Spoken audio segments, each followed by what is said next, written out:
കർണ, നീ സൂതപുത്രനോ രാധേയനോ അല്ല, എന്നാൽ നീ സൂര്യപുത്രനും കൗന്ദയനുമാണ്.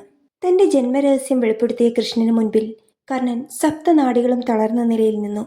കുരുക്ഷേത്ര യുദ്ധത്തിൽ കർണൻ പാണ്ഡവപക്ഷത്തേക്ക് കൂറുമാറണമെന്നും അപ്പോൾ ലഭിക്കാൻ പോകുന്ന പരമസൗഭാഗ്യങ്ങളെയും പറ്റി കൃഷ്ണൻ വാതോരാതെ സംസാരിച്ചു.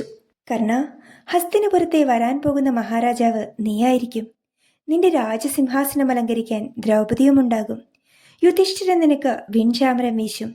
വെൺകൊറ്റക്കുട പിടിക്കാൻ ഭീമസേനനും നിന്റെ തേരാളിയായി അർജുനനുമുണ്ടാകും.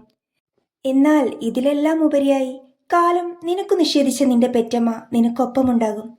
സൂതപുത്രനായി തിരസ്കരിച്ച നിന്നെ ലോകം സൂര്യപുത്രനായി വാഴ്ത്തും, കൃഷ്ണൻ പറഞ്ഞു.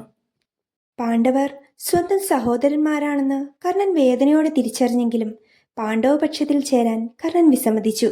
ഒരിക്കൽ അസ്ത്രവിദ്യ പ്രകടന ദിവസം നിറഞ്ഞ സദസ്സിൽ തന്റെ അസ്തിത്വത്തെ വിഴിപ്പു ഭാണ്ഡം കണക്കെ പരിഹസിച്ചതാണ്.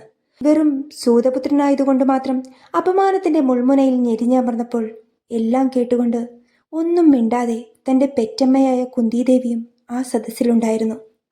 ആ അപമാനത്തിൽ നിന്ന് തന്നെ അംഗരാജ്യത്തിന്റെ രാജാവായി കൈപിടിച്ചു കയറ്റിയത് ധൃതരാഷ്ട്രപുത്രൻ ദുര്യോധനനാണ്.